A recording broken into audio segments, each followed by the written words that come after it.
quizás con la familia,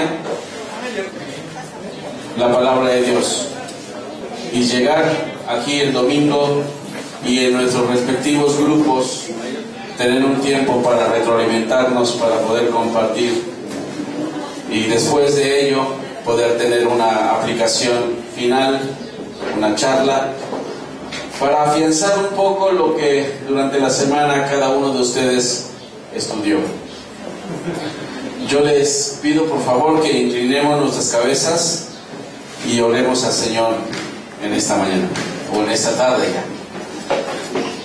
Bendito Padre Celestial, Dios Todopoderoso, te damos muchas gracias por el tiempo que nos das para estudiar este precioso libro. Y sin lugar a dudas, Señor, cada uno de los que estamos aquí, estamos escuchando tu voz y estamos aprendiendo más de ti. Agradecemos, Señor, el que el estudio de tu palabra sea una realidad para nuestra congregación, y Señor, sabemos que ella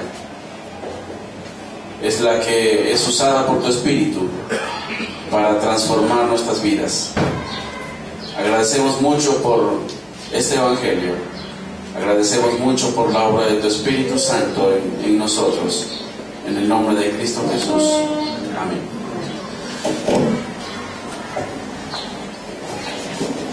Sin lugar a dudas, uno de los temas más atacados a lo largo de la historia de la cristiandad es el tema del que Dios se haya hecho carne.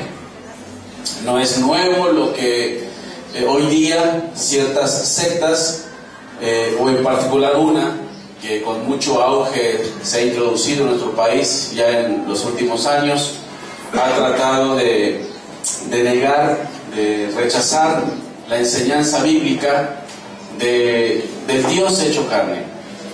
Y ustedes saben a qué grupo me refiero. Sin lugar a dudas, esto no es nuevo. Si nos remontamos al mismo Juan, en los tiempos de Juan, si me acompañan en la segunda carta, acompáñenme por favor, en la segunda carta del apóstol Juan, en el verso número 7,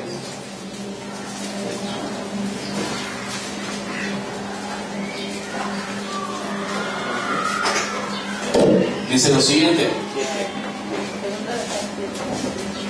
porque muchos engañadores han salido por el mundo que no confiesan que Jesucristo ha venido en carne.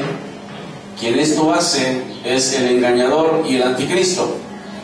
Mirad por vosotros mismos para que no perdáis el fruto de vuestro galardón, de vuestro trabajo, sino que recibáis galardón completo. Cualquiera que se extravía y no persevera en la doctrina de Cristo no tiene a Dios. El que persevera en la doctrina de Cristo, este sí tiene al Padre y al Hijo. Si alguno viene a vosotros y no trae esta doctrina, no lo recibáis en casa ni le digáis bienvenido, porque el que le dice bienvenido participa en sus malas obras.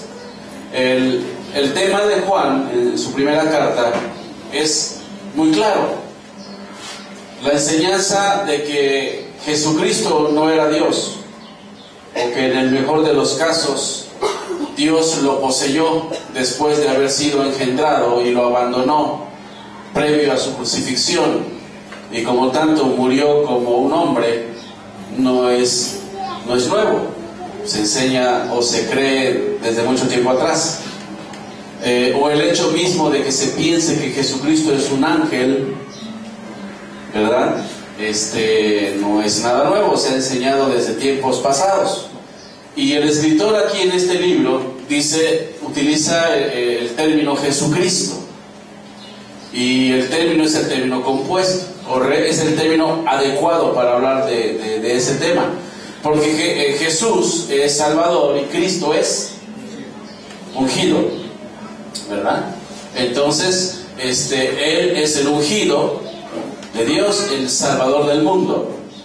Y quien niegue que Él es Dios, quien niegue que Dios se encarnó en Él, está negando la doctrina bíblica, la doctrina de Dios, la doctrina de la teología propia. Entonces es un tema muy importante. Por eso cuando vamos al capítulo 1 de Juan, Juan enfatiza, como mencionamos en el sermón de la semana pasada o en la aplicación de la semana pasada, Juan enfatiza la deidad de Jesucristo.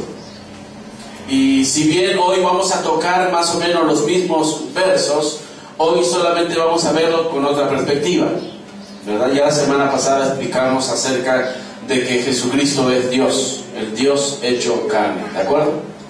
Juan empieza, si regresamos al Evangelio según San Juan, Juan empieza su libro utilizando el término verbo. En el principio era el verbo. Y la gente que ha querido desvirtuar que el verbo se refiere a Jesús y por lo tanto es Dios mismo en Jesús, han utilizado dos formas de mirar ese término verbo. Unos enseñan que el término verbo única y exclusivamente se traduce en el término palabra, ¿no? ¿Qué es la palabra? Y cuando dice al final del versículo número 1, y el verbo era Dios, dice, y la palabra era divina, ¿no? Y esto realmente es un término ambiguo. Nosotros creemos que la palabra es de Dios, la palabra es divina. Pero es interesante que en el verso número 14 dice, y ese verbo, ¿qué dice? Se hizo carne. Así que no está hablando única y exclusivamente del término palabra como tal, sino le está dando el sentido más personal. Esa palabra está relacionándose o refiriéndose a una persona en particular, ¿no? Otra enseñanza errónea es el hecho de que el verso número 1, cuando se relaciona con el verbo, está hablando de, al final del verso, de que el verbo o la palabra era Dios. Ese es el correcto, era Dios. La versión del Nuevo Mundo dice de que el verbo era un Dios, ¿no? Y curiosamente, si decimos que el verbo era un Dios, y si nos referimos a Jesús, entonces estamos diciendo que Jesús es otro Dios. Y añaden a esto diciendo de que es un Dios más pequeño, un Dios inferior, ¿no? Ahora, en el supuesto que así sea, porque no es así, estaríamos afirmando entonces que no hay un Dios. Hay dos dioses. Y por lo tanto ya no seríamos unitarios, o ya no creeríamos más bien en un Dios. Ya creeríamos, o ya se creería en dos dioses. Por lo tanto ya sería todo esto politeísmo, ¿no? Así que la traducción correcta aquí es el verbo era Dios. Si tuviéramos que traducir esta palabra, porque ellos dicen que este término es indefinido, si tendríamos que traducirlo como ellos sugieren, entonces estaríamos en un problema, porque el versículo 6, ¿qué dice? Acompáñenme.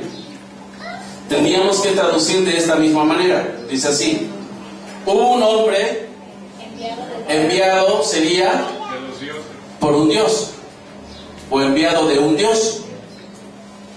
Y el versículo 12 sería exactamente lo mismo. Mas a todos los que le recibieron, a los que creen en su nombre, les dio potestad de ser hechos hijos de un Dios. Si se dan cuenta cómo una aplicación o una forma de interpretación errónea te puede llevar a muchos errores posteriores. Así que la mejor traducción para este versículo número 1 es la que nosotros tenemos en la Reina Valera. Y el verbo se hizo carne, y el verbo, perdón, el versículo 1, y el verbo era Dios. Y si ustedes se dan cuenta, en el versículo 1 dice que en el principio era. Esos términos hablan o sugieren eternidad, o hablando del pasado eterno, ¿no? Dice, en el principio era el verbo, y el verbo era con Dios, es decir, estaba junto a o junto con, y tiene que ser de la misma esencia para estar junto con. La conclusión final entonces del teólogo Juan es: el verbo es Dios. si estaba en el principio con Él y es de la misma esencia que Él, por lo tanto, la conclusión final es que Él es Dios. ¿Sí entienden? Ahora, ¿qué produce eso en tu vida? ¿Qué produce eso en tu corazón? Si yo niego la verdad de que Jesucristo es Dios, entonces voy a centrar las cosas en mi persona y voy a depender de mí.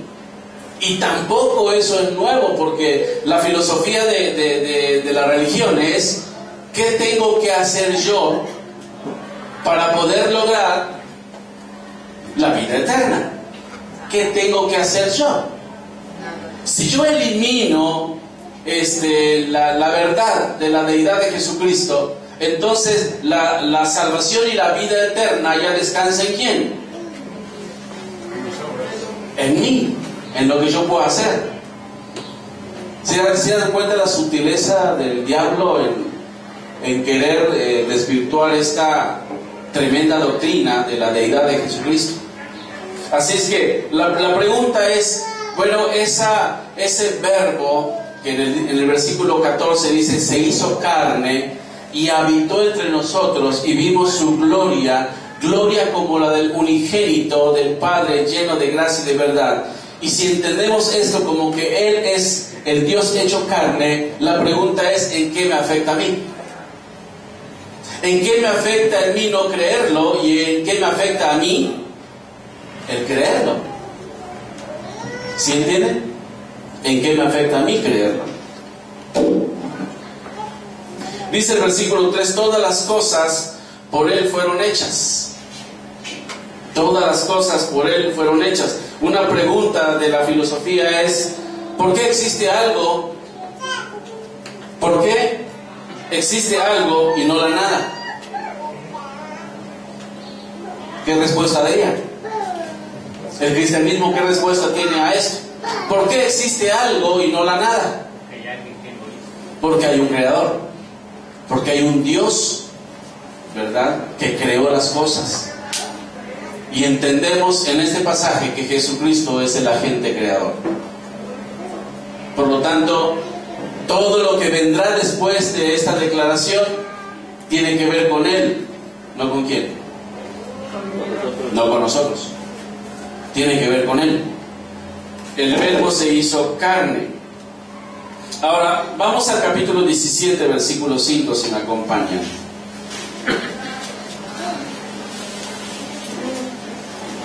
Capítulo 17, versículo 5.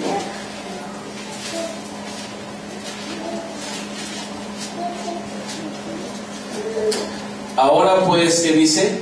¿Alguien que lo lea, por favor? Ahora pues, Padre, glorifícame tú al lado tuyo con aquella gloria que tuve contigo antes de que el mundo fuese. Ok. Glorifícame al lado tuyo con aquella gloria que tuve contigo antes que el mundo fuese. ¿Quién está hablando aquí? Jesús. Y está hablando de que en la presencia del Padre Él disfrutaba de la misma gloria que Él. Por lo tanto, Jesucristo está afirmando aquí, ¿verdad?, que Él en esencia es igual al Padre. Por lo tanto, Él es Dios. Glorifícame tú con aquella gloria. Regresemos otra vez al pasaje, por favor.